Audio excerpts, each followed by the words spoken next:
Welcome back to the Procedural Generation mini-series. Last time we went over how to randomly orient our cubes. As you can see here, this is the result from the last video. If you missed it, I'll leave a link to it in the description below. Today, instead of orienting things randomly, I'd like to focus on how we could orient things so that they can face the direction that they're traveling. I'll set aside our number cube for now, and we'll use a new one that we can spray paint an arrow onto to see which direction it should be facing. We'll deal with the arrow just being on one face for now, and in a little bit we'll get to how we could use this on all sides. If I open the Generate Transform chip, I'll turn off the randomize orientation and we can see what this looks like by default. The arrow is always pointing in the same direction, and we want to make it so that the arrow points in the direction that it's traveling. For example, this first one would point to the right, this one would be correct, then it would point to the right till it gets here, then they would point upwards. In order to properly aim the arrow where it should be heading, we're going to need to know the position of the next cube every time we emit the current one. If you saw my memory cell video last week, this should be very simple and easy to understand. If you didn't see the video, I'll leave a link to that in the description as well. Whether you saw the video or not, this is relatively easy to understand and very simple to do. I'm going to get out a couple variables here. These two will be for the x and z coordinates of the current position, and these two will be the x and z coordinates of the next position. As you can see, I've named these cx and cz, standing for current x and current z, and these will be next x and next z. Since we need to orient the cube in the direction of the next value, what we're going to be doing is we're going to be passing in the current values into our transform when we generate the next ones. I'm going to unplug this generate position. I'll get out a new microchip and I'm going to call this current position. What's inside of this current position is part of what we have here. I'm going to take these three things and bring them over.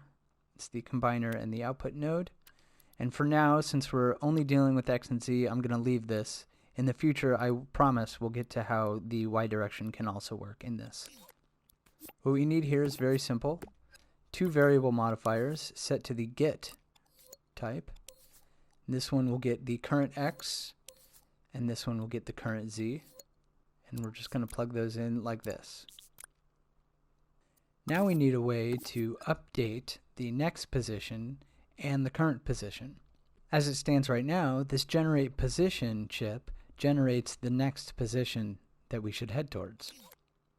What this microchip is going to do is it's going to take in the new position, set the current values to the values that are in the next, and then update the next values positions. We'll need an input node to take in the next position. And we'll also need an input node to symbolize our tick so that we know when to take action. The position from the generate position chip will go into this, and the tick will also go into the other input value. I'm going to label this chip save next and set current. Since our chip is doing two things, we're going to need two different smaller microchips inside of here.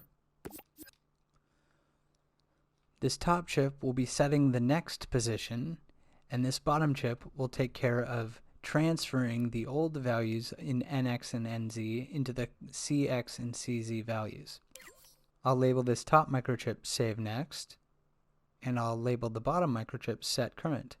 The internals of set current are going to be very simple. All we need are four variable modifiers. These two will be getting the next values. This one will get nx, this one will get nz, this one will set cx, and this one will set cz. All we do is plug these in like this, and this chip is done. The internals of save next are also very simple. We can split the values from this position and store the x and z values into nx and nz. This will go into nx, and this one will go into nz. We don't want both of these happening at the same exact time. Instead, what we want is we want the values of nx and nz to be placed into cx and cz, and then we want to update nx and nz with the new values we're getting from our generate position chip. For this, we can use a selector, and we'll set this to 3 ports. Since we want set current to happen first, we'll put B into the power of set current and C to the power of save next. B will then trigger C, and C will go back to A, and our tick value will plug into B. So by default, nothing's happening in this chip until we get a tick. When we do get a tick, the selector will go to port B, which will power set current. The values inside NZ and NX will get saved into CX and CZ. After that, port C will be active, and we will take the new positions we're getting from our generate position chip and save them into NZ and NX. It will then go back to port A and wait until the next tick. So here you can see we're generating a position, we're storing that in the values of NX and NZ, and taking the old positions that were in here and placing them into CX and CZ. Inside the current position, all we're doing is outputting the values of CX and CZ and putting them into a combiner, which goes into our emitter. If I bring the timeline to a much slower pace here, like 1 second, we can watch how this works in real time with relative ease. Since we're now emitting at the current position, what will happen is time will start, we hit a tick, and the next value is set to 0 in the X position and negative 0.5 in the Z position. We're currently emitting this block at the current values 0, 0, which is why it's here.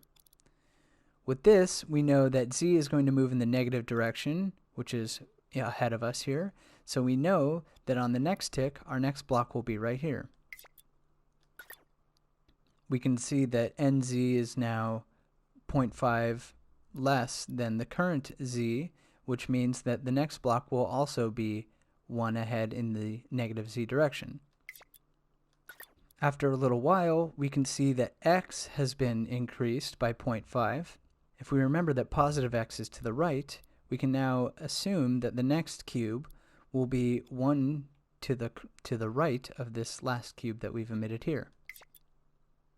Now that the generation knows about our next position, we can use this to orient the cube with the arrow to face the direction of the next cube. I'll get out another blank microchip, and I'm going to label this front-facing orientation. Since we're generating an orientation, we'll need an output node as well as a combiner that will create a rotation. We can plug this into the output node, and we can plug this into the orientation in the transform combiner.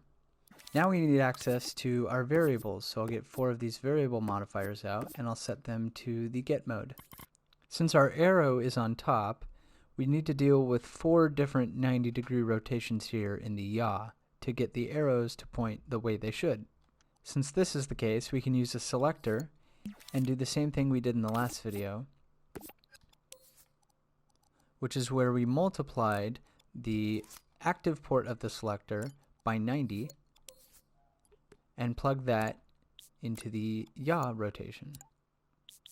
All we need to do now is compare the next values to the current values to determine which port should be active. We can tell if the next cube is going to be to the north when the next Z value is less than the current Z value.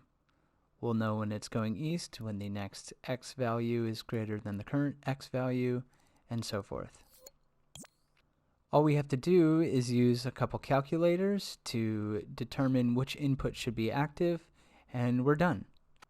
When the current Z is greater than the next Z, then we're going north. When the current X is greater than the next X, then we're going west. When NZ is greater than CZ, then we're going south. And when NX is greater than CX, then we're going to the east. And with this, we're done. Now when I start time, we can see that the arrow will always point to the next block.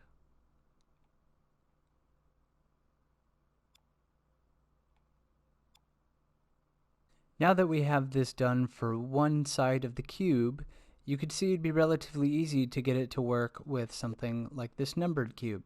In order to get this to work with all 6 sides, I'm going to remake this numbered cube so that when we do our rotations, all of the numbers when they're on the face will be oriented so that this is the top. Meaning if 1 is here, the top of the 1 will be here. If 3 is here, and we rotate it up to the top of the 3 will be here. I'm going to get out a live clone tool. If you're not familiar with this, I'm sure there are plenty of videos online, but basically it makes it so that any modification you make to any of these will apply to all of them. Now I'm going to work with the top first. I painted the number 1 on the top of the cube, and we can see that the tops of all the other cubes have the 1 on them. The important thing is that they're oriented correctly so that every time we do a rotation, the numbers all point in the same direction as the original.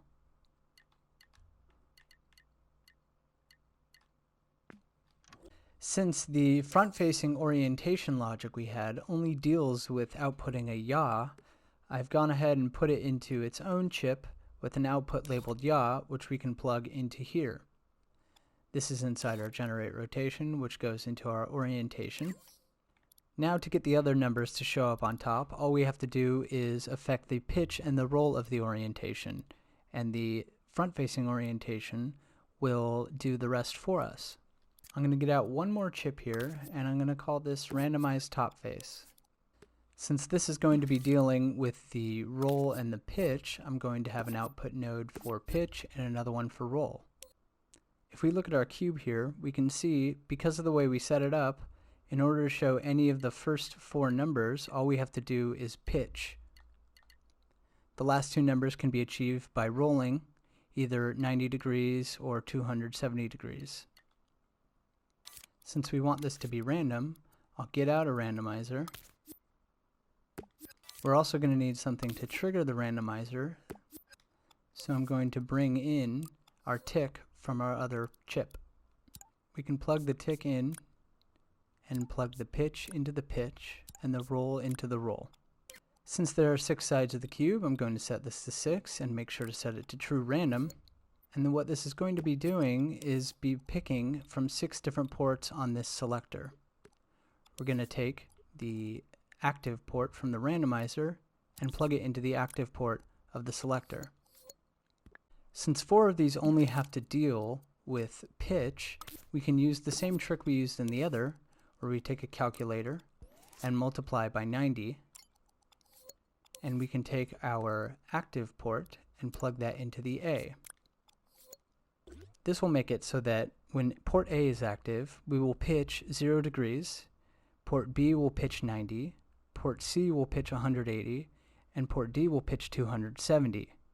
For the last 2, we need to deal with our roll, so I'm going to get out one more little calculator here, and I'm going to use a less than 4, and we'll take the active port and plug that into here, and when that's true, we can turn this calculator off. Then we can get out 2 value sliders and have E and F power them respectively. These, of course, will plug into the roll output. I'll set one of them to 90, and I'll set the other one to 270.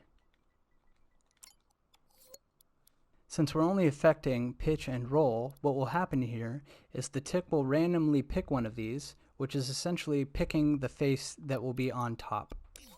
And with that, everything should be done. We can close it up, start time, and see how it looks.